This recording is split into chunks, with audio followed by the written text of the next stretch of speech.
dialog. Kan mereka orasi ya, menyampaikan. Nah, kemudian divisi yang lain kemudian ingin menembus masuk untuk melakukan dialog, begitu kan? Nah, ini kan ada tim dari representasi mana-mana. Nah, kemudian ada negosiasi, siapa yang bisa masuk karena ruangannya mungkin terbatas, begitu ya. Dan juga yang akan menghadapi mereka kan juga terbatas. Nah, di sini juga proses belajar yang luar biasa, Mbak. Pimpinan DPR harus mampu berdialog dengan mahasiswa. Nah, ini sebuah proses pendidikan yang pelan-pelan telah dilakukan. Ini secara budaya. Dan tentu seandainya kita majunya ke DPR, orang-orang tertentu yang ditunjuk sebagai delegasi dari DPR untuk bisa menghadapi mahasiswa. Tentu yang dulunya juga aktivis, begitu kan, yang mempunyai kemampuan dialog dengan mahasiswa supaya bisa sampai pesan-pesannya. Nah, seperti itu. Nah, itu dipandang sebagai hal yang wajar. Karena, nanti mereka akan memberikan kode pada teman-temannya. Kami sudah sedang melakukan dialog, teman-teman silakan pulang, bubar mereka.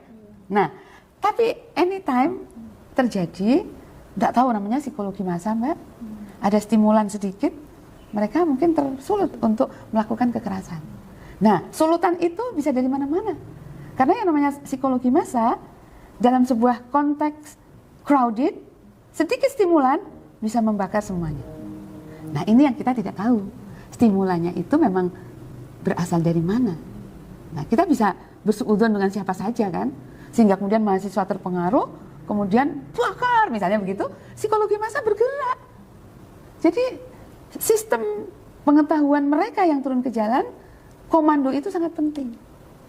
Nah, disitulah kemudian orang melakukan. Dan pengamatan jalan. Siapa yang pertama kali melakukan?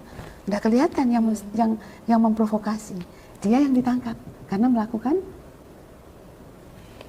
tindakan kekerasan. Jadi, main kita itu bisa terekspresi karena berbagai hal. Jadi anarkisme itu bukan merupakan bagian dari demo itu sebenarnya, tapi bisa menjadi warna dari demo ketika ada penyebab-penyebab tertentu, begitu. Dan orang ketika belajar proses, bingungnya orang mahasiswa yang ketangkep toh, ya gitu kan? Mau meneh. Nah, begitu. Artinya proses belajar itu dipakai. Ayo kita buat lagi, mereka kacau supaya mereka bertindak lagi. Bisa terjadi seperti itu. Ya.